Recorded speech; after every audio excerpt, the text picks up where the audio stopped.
On a crisp, tension-filled morning, the kind of morning where the air seemed to hold its breath, something happened that no one could have predicted.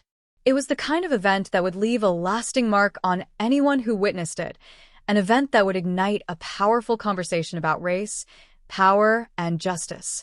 In the middle of a bustling city, in the most public of places, a confrontation between authority and integrity unfolded that would shake everyone who saw it. The story begins with General Marcus Thompson, a respected military leader with a reputation for honor and duty. A man who had risen through the ranks through sheer merit, bravery, and an unwavering commitment to the service of his country. He had led soldiers in battle, made difficult decisions, and earned the respect of everyone who served under him. But none of that mattered to the officer who would soon cross his path on that fateful morning.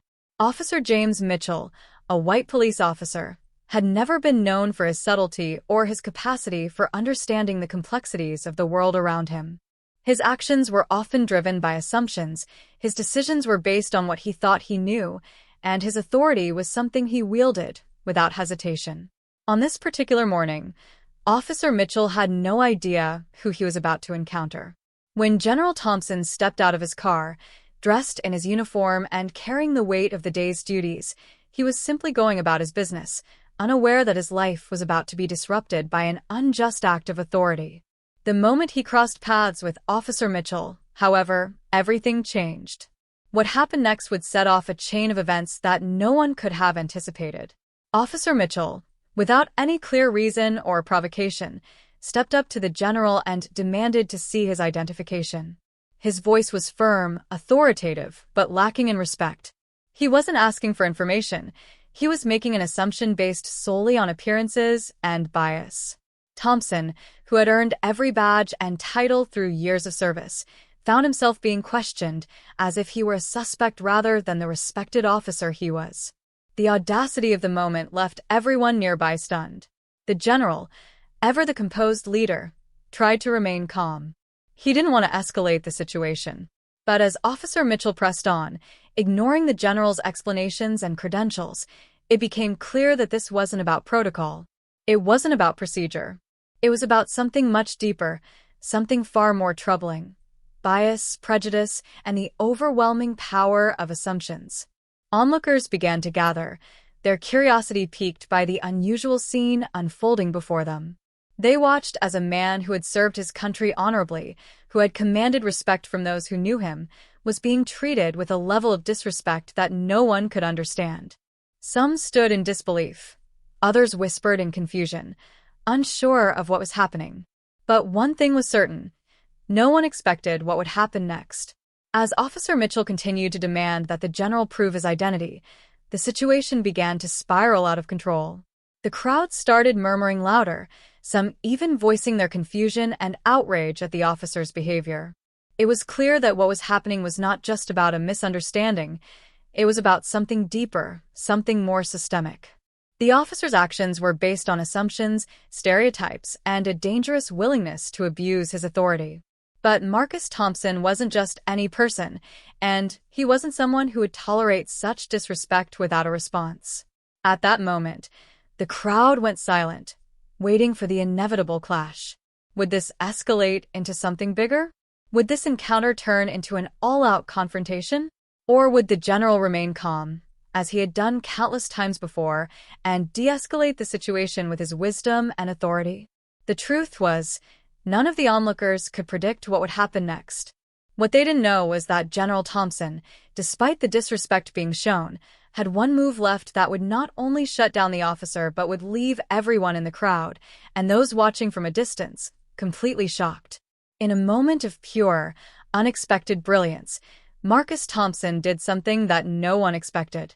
He didn't react with anger, he didn't raise his voice, and he didn't escalate the situation in any way. Instead, he did something that would forever change the way everyone in that crowd saw the power of authority, respect, and dignity. What he did next was the ultimate demonstration of how a man, even in the face of injustice, can respond with such poise and strength that it leaves his opponents powerless. The tension was so thick you could cut it with a knife. Officer Mitchell was standing tall, believing his authority would carry him through this moment, convinced that his position as a police officer gave him the right to challenge anyone, anytime, without question. But as he stood there, demanding identification from someone who had earned every bit of respect, he didn't realize that he was about to be confronted by a man who had been through battles far more complex and dangerous than any he had ever faced. As General Thompson took a deep breath, he looked at Officer Mitchell, then the crowd, and with an air of unspoken authority, he began to speak. His voice was calm, his words deliberate, and each sentence carried a weight that forced everyone around him to listen. It wasn't just the words themselves that stunned everyone. It was the manner in which he delivered them, the quiet confidence that turned the entire situation on its head. But before anyone could process what was happening, something happened that would leave everyone frozen. Officer Mitchell, still standing tall, about to say something else to further assert his power, was suddenly stopped by the general's quiet but piercing words. What followed next would not only surprise the crowd, but change the course of events for everyone involved. The story was just beginning, and the tension was far from resolved. What would happen next would challenge everything people thought they knew about power, respect, and the way authority should be exercised. Stay tuned to find out how General Thompson turned the tables in the most unexpected way possible, and how it changed the lives of everyone who witnessed it. The air hung thick with tension as the general's words echoed through the crowd. Officer Mitchell stood frozen, his face flushed with confusion and anger, while those around him began to murmur, some uncertain, others growing increasingly uncomfortable with what they were witnessing. It was a standoff, but the roles weren't clear. One man stood in his uniform, a symbol of power and authority. The other, a man who had earned his stripes through years of service and sacrifice, who had faced battles in lands far from home, not of his own choosing, but of duty. Yet here, in the bright light of a bustling city square, their roles collided in a way that no one expected. Officer Mitchell, still gripping the radio in his hand, tried to regain control of the situation. He had never expected to be confronted like this. This wasn't how he had envisioned his day unfolding. He was a police officer, someone who thought he had the right to ask questions and make judgments. In his mind, this was a simple case of checking the identity of someone who didn't seem to belong in the neighborhood. He was simply doing his job. But the presence of General Marcus Thompson, with his calm authority and poised demeanor, threw everything into disarray. The general had already made his decision. He wasn't going to let this encounter escalate into something worse. But it was clear that the officer wasn't going to back down easily, especially in front of a growing crowd. He wasn't accustomed to people questioning his authority, especially not in front of witnesses. For a moment, his grip on the radio tightened, as if he was preparing for the worst. But before anything else could happen, Marcus made his move. "You have a job to do, officer," the general said, his voice carrying through the air, clear and unwavering. "But so do I. And today, your job is to respect mine. You'll find that I've earned everything I've achieved with hard work, not by wearing a badge." It wasn't just what Marcus said, it was the way he said it. There was no anger in his voice, no hint of malice, just a quiet strength that seemed to pierce through the tension. The words hung in the air like a challenge, a calm declaration of authority that was impossible to ignore. It was as though he were reminding the officer of the respect that should be given to every person, no matter their rank or uniform. The crowd fell into a strange kind of silence.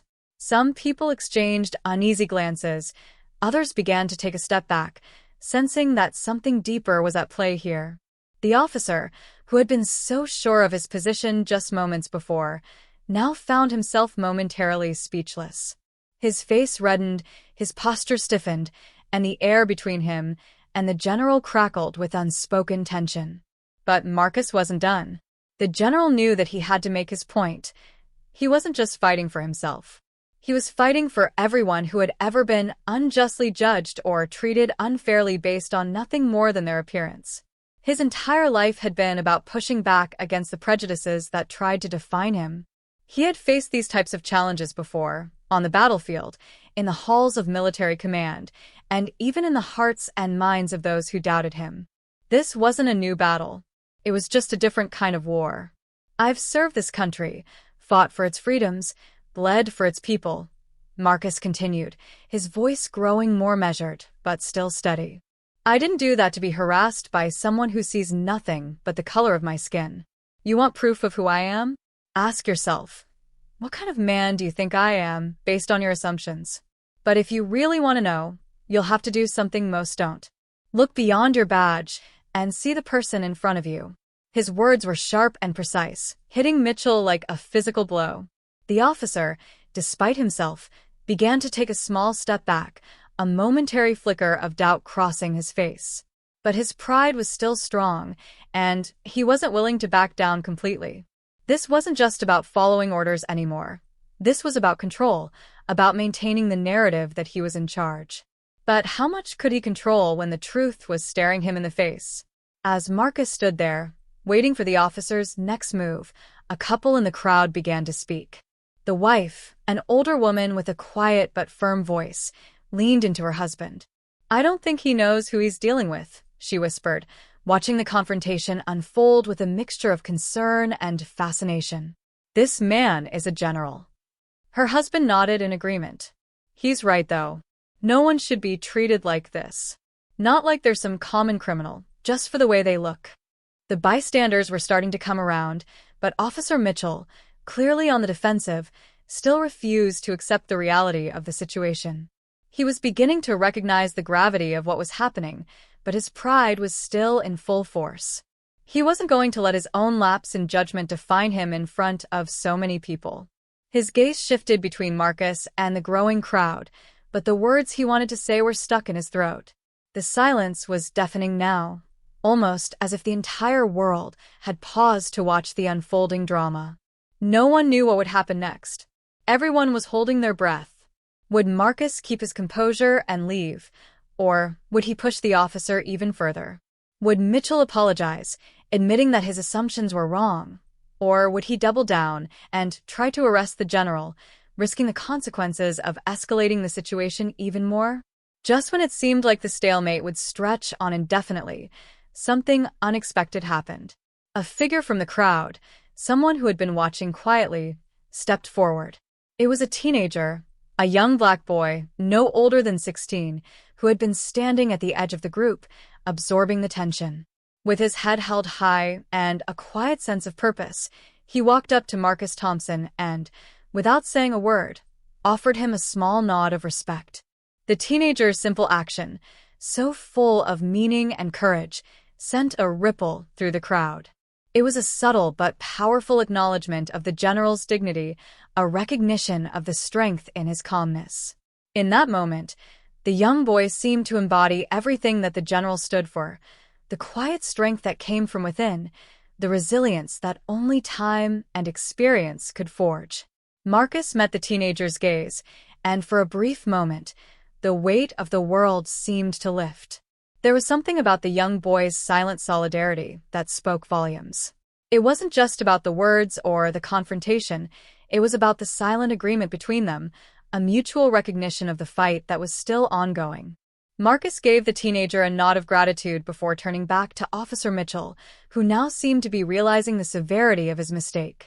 But the moment was far from over, and the crowd was still waiting for the next move.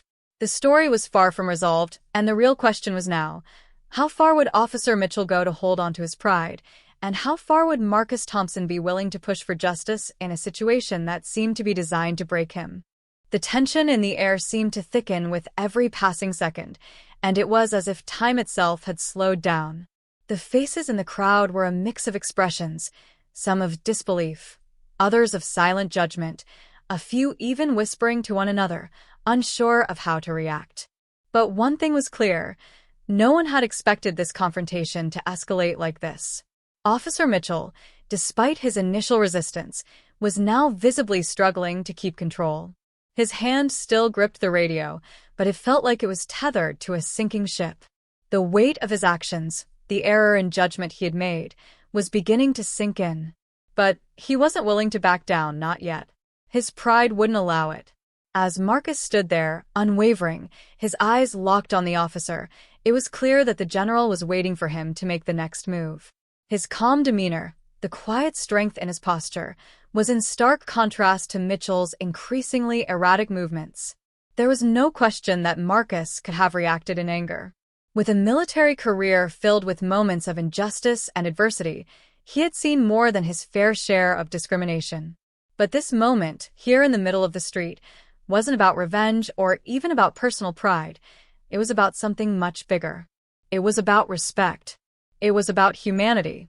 And as the crowd grew restless, it became evident that there was more at play here than just a confrontation between a police officer and a black man.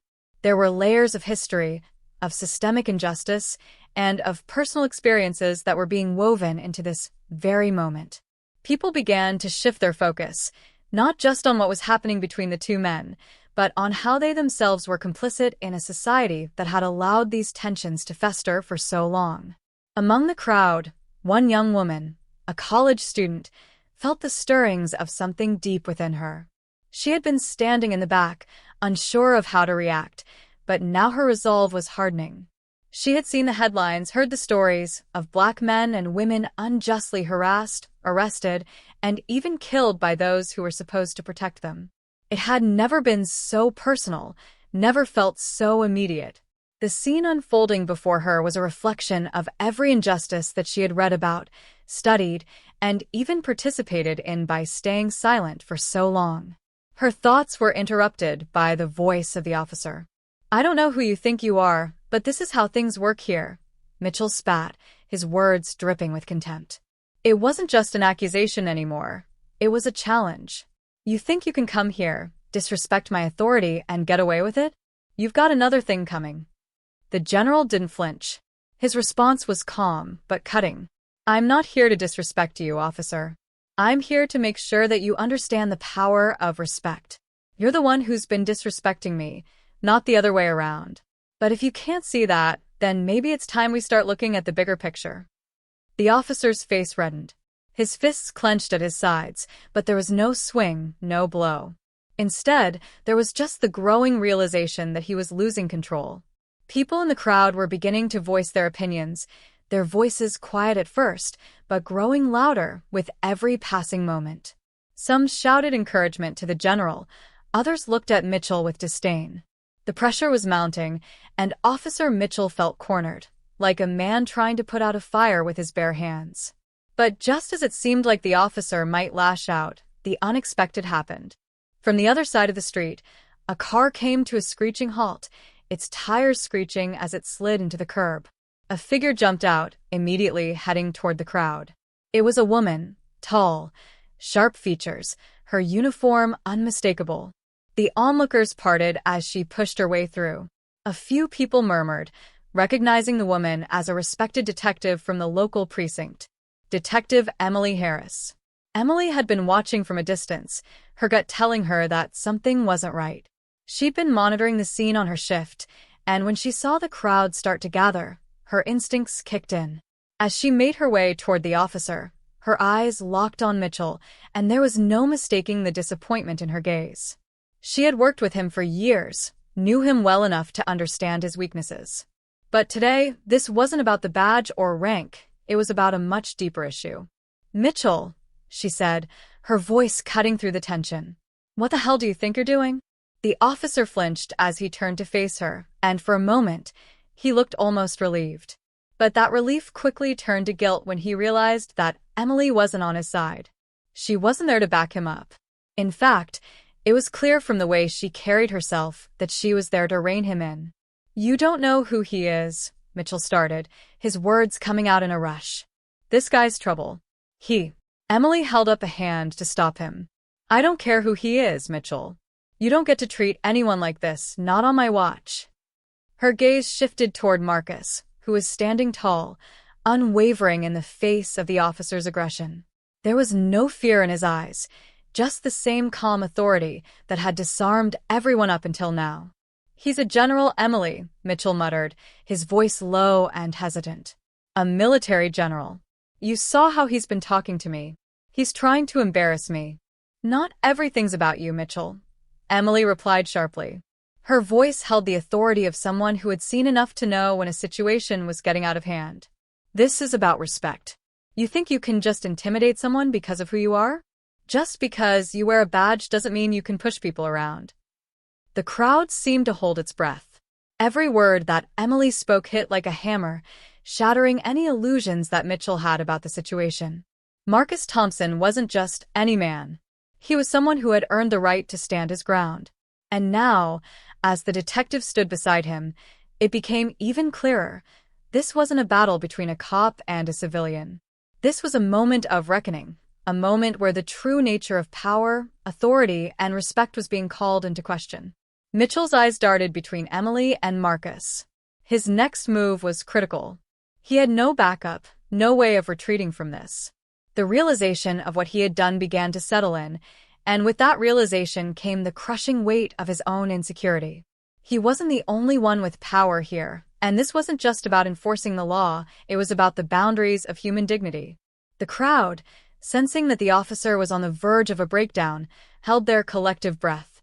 What would happen next? Would Officer Mitchell back down and apologize?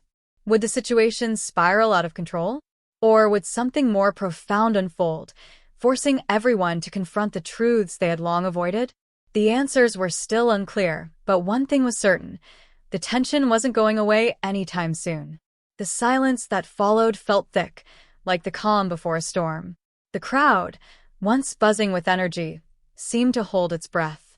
All eyes were on Officer Mitchell, waiting for him to make his next move. His hands were trembling slightly, betraying his outward bravado. Every second felt like an eternity, as if time had stretched to the point where even the smallest decision could alter everything. Marcus stood firm, his expression unreadable, his gaze locked on Mitchell. There was no anger in his eyes, no fear, just an overwhelming sense of calm. But beneath that calm was something far more powerful, the quiet certainty that he was in the right, that his dignity could not be compromised.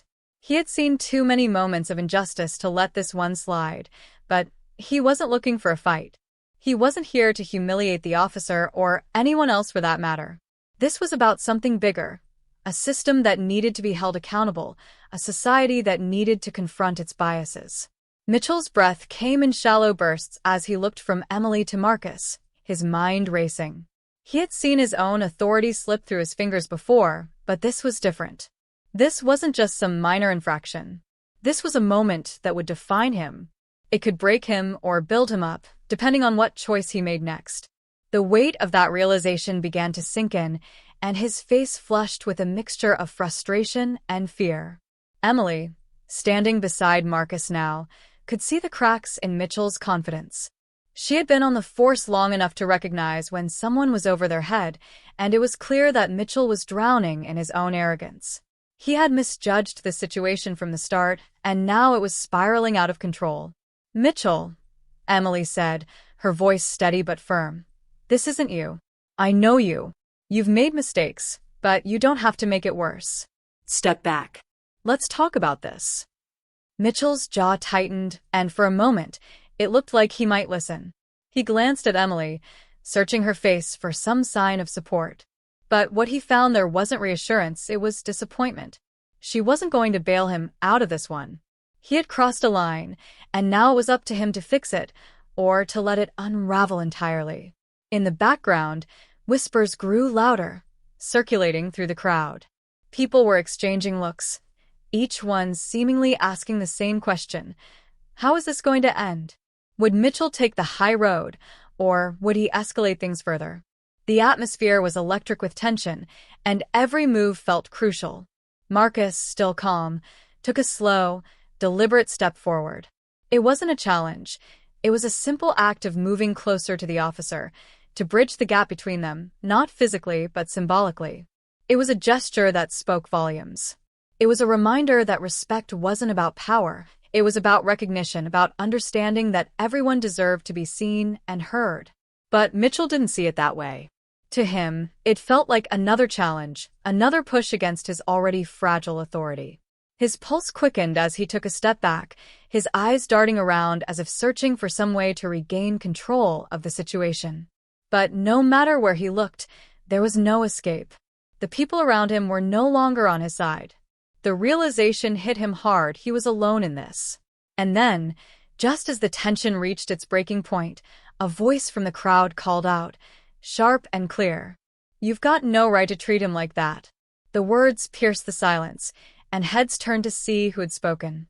It was the young woman from earlier, the one who had been standing quietly, unsure of what to do. Now, she was stepping forward, her face set with determination. Her words had an immediate effect. The crowd seemed to rally around her, the energy shifting. It wasn't just one voice now. More people began speaking out, calling for fairness, for accountability. It was as if the crowd had been waiting for someone to take the first step, to challenge the officer openly. And now that it had happened, they couldn't stay silent any longer. Mitchell's eyes flicked nervously from Emily to the young woman and back to Marcus. He felt cornered. His pride, his authority, all of it was hanging by a thread. He had been trained to de-escalate situations, to keep control of the narrative.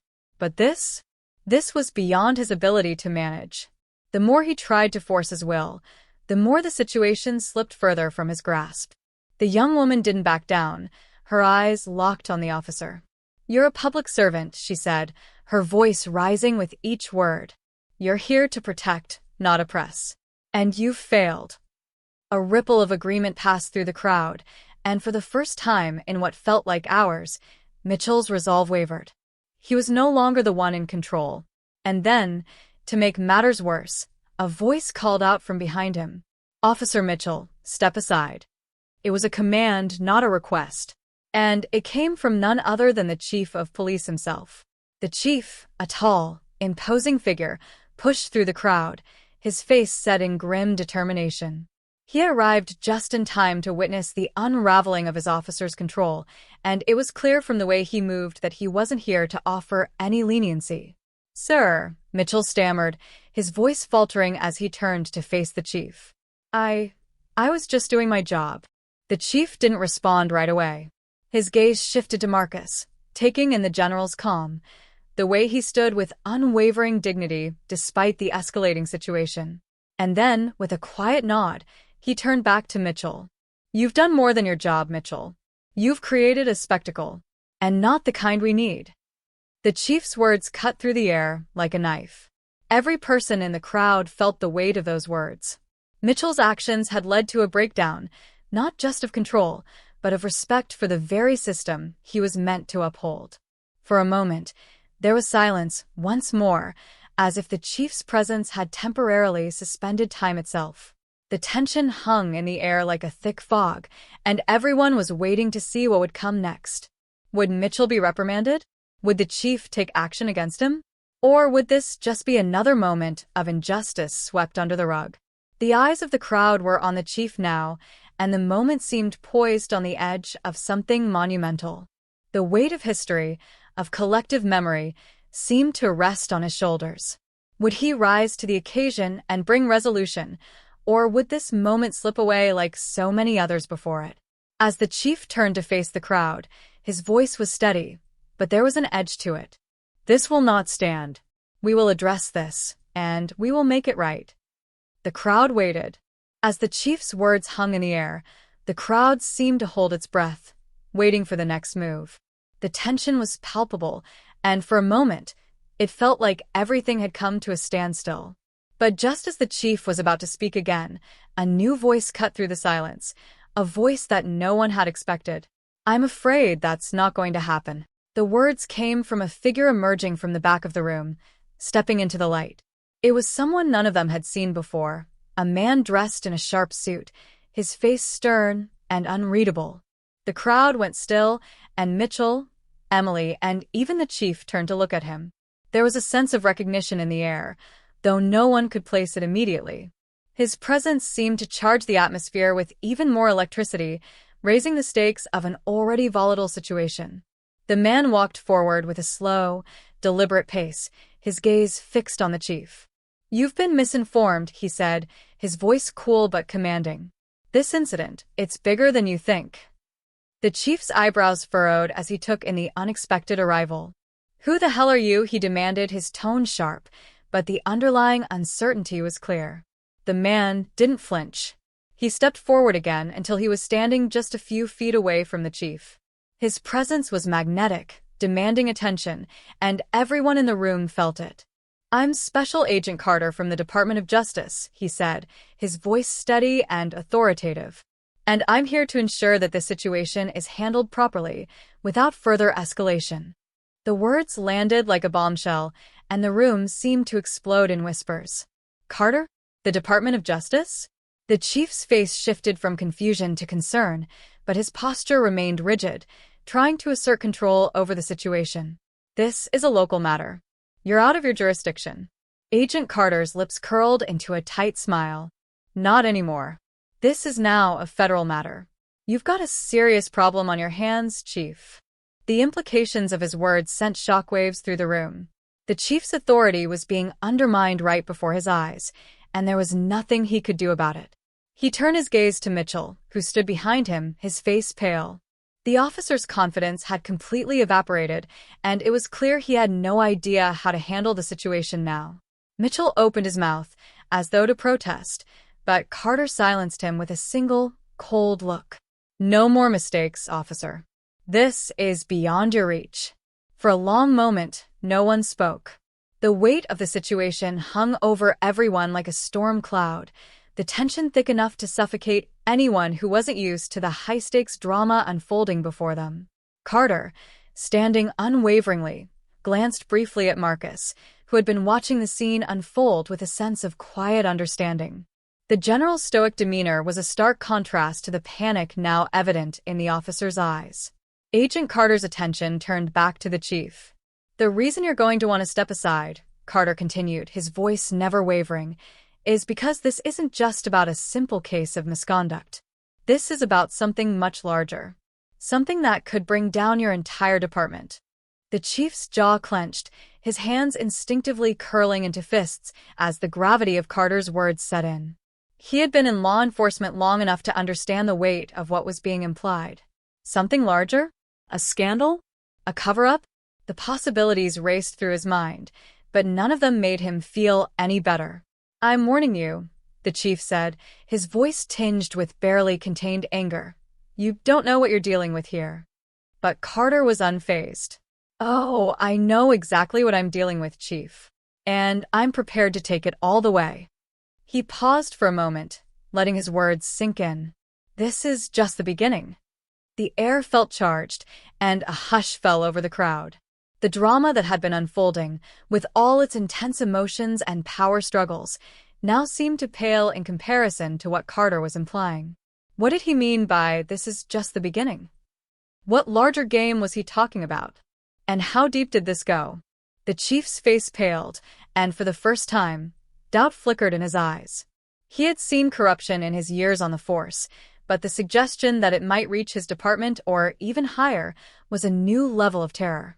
His position was precarious now, and every move he made from here on out would be scrutinized with intense focus.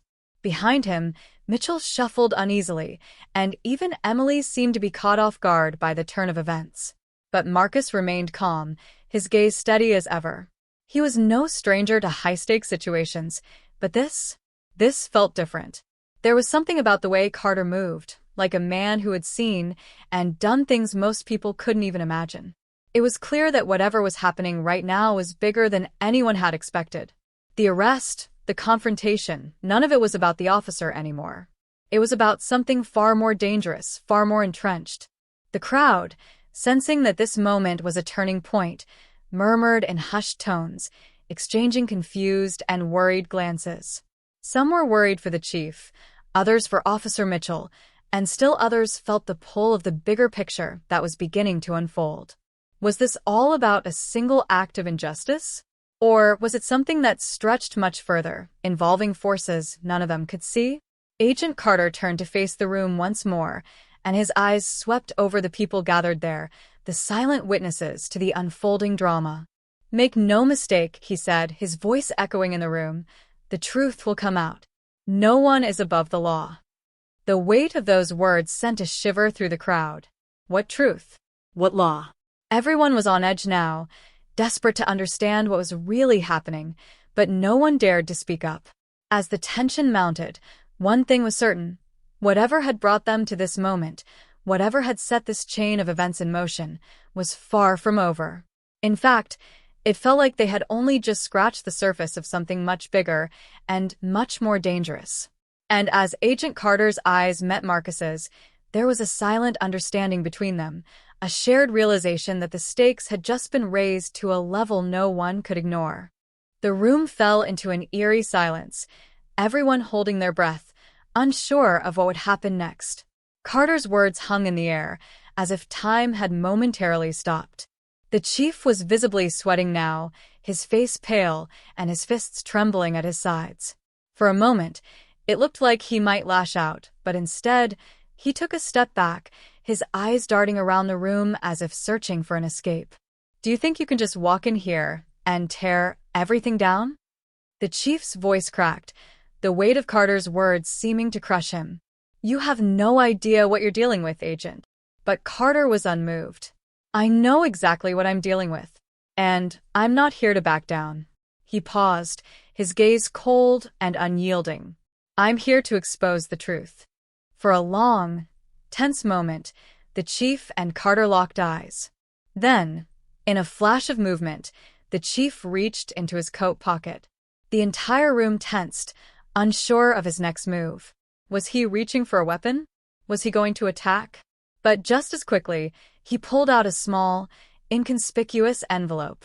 He handed it over to Carter, his hands shaking. The room seemed to hold its collective breath. Carter took the envelope, his gaze flicking from the chief to Marcus, who had been watching the exchange quietly, his expression unreadable. As Carter opened the envelope, a single sheet of paper slid out, its contents quickly drawing his attention. His eyes scanned the paper rapidly, and for the first time, the calm demeanor that had defined him began to crack, just slightly. His brow furrowed, and his lips tightened in a way that told everyone in the room that what he was reading was far more than just a piece of paper. It was a bombshell. "What is this?" Carter asked, his voice low but laced with disbelief. His fingers trembled as he read through the paper again, more carefully this time. The chief, breathing heavily, took a step back, watching Carter's reaction closely. "I think you need to know what's really going on here," he muttered, almost in a whisper. There was a tremor of fear in his voice now. Carter's eyes never left the paper as the pieces began to fall into place.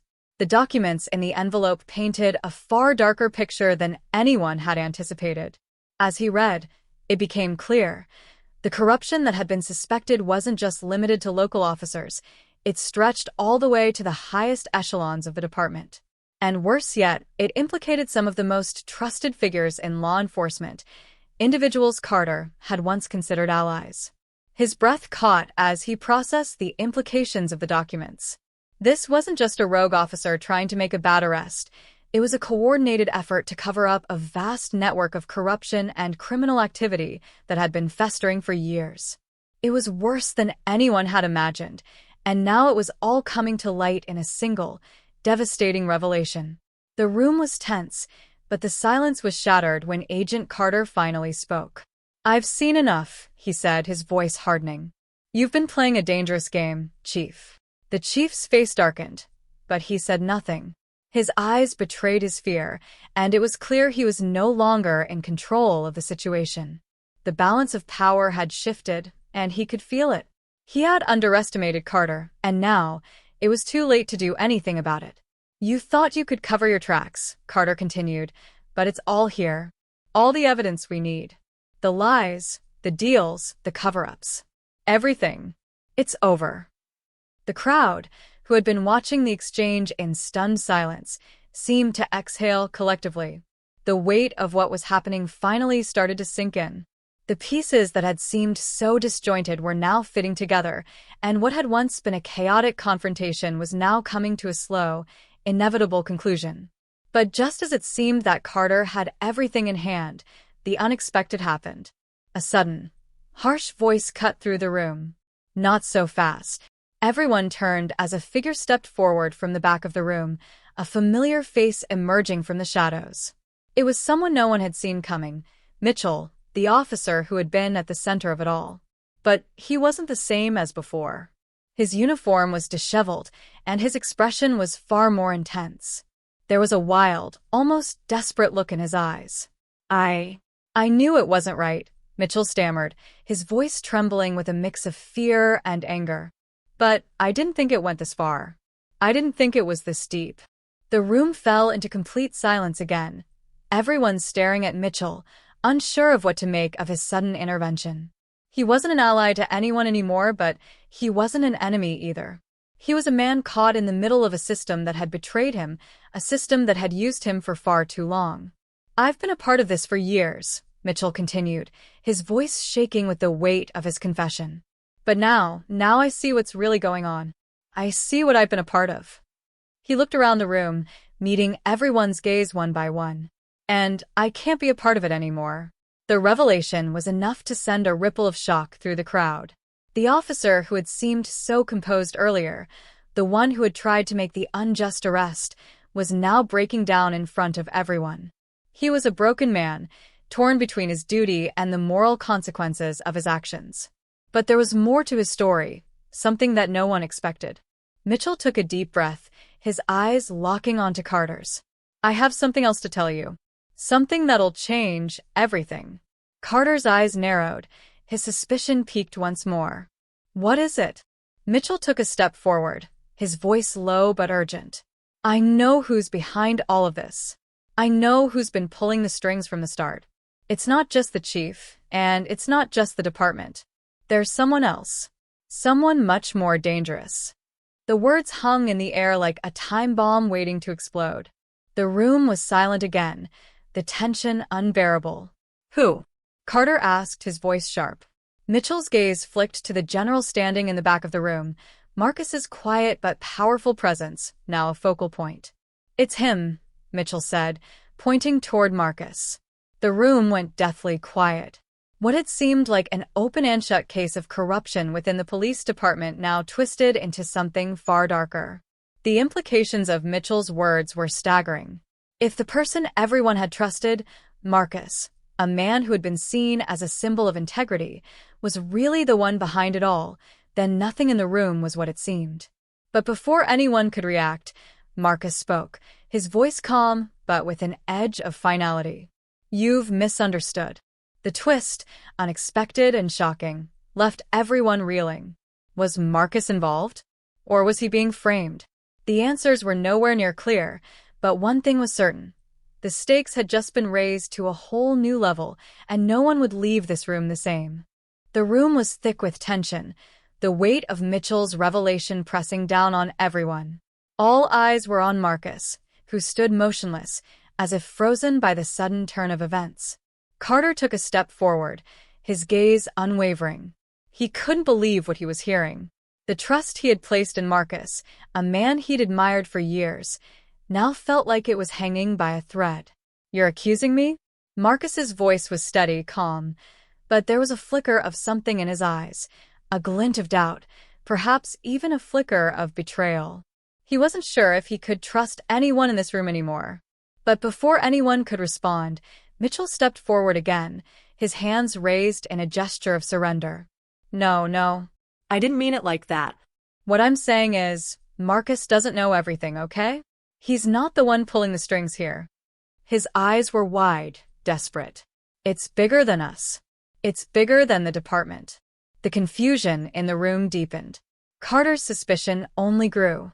He had known Mitchell was conflicted, but this was a game changer. How had they all missed this? Could they really have been in the dark about something so vast?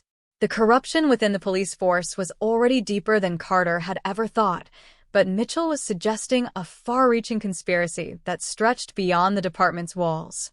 Carter didn't know what to believe anymore, but he had to focus. Who is it then, Mitchell? He asked, his voice thick with urgency.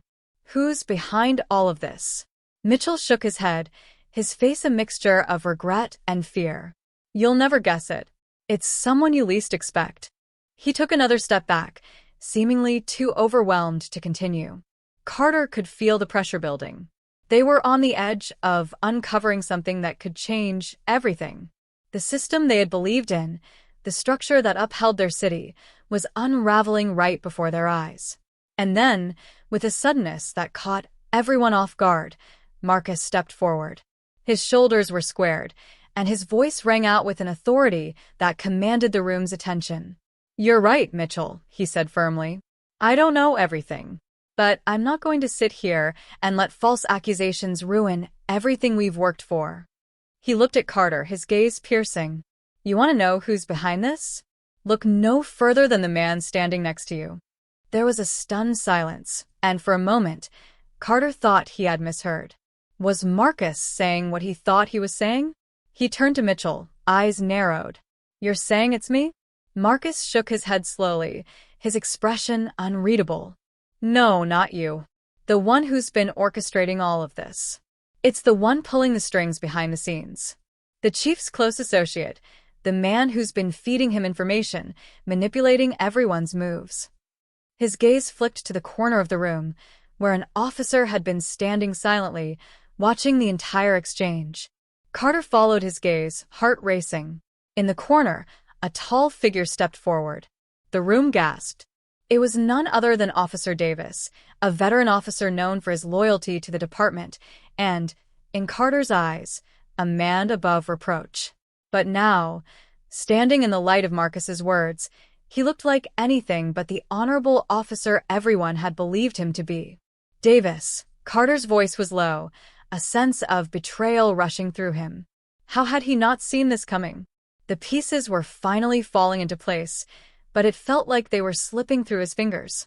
Davis met Carter's gaze, a cold smirk tugging at the corners of his mouth.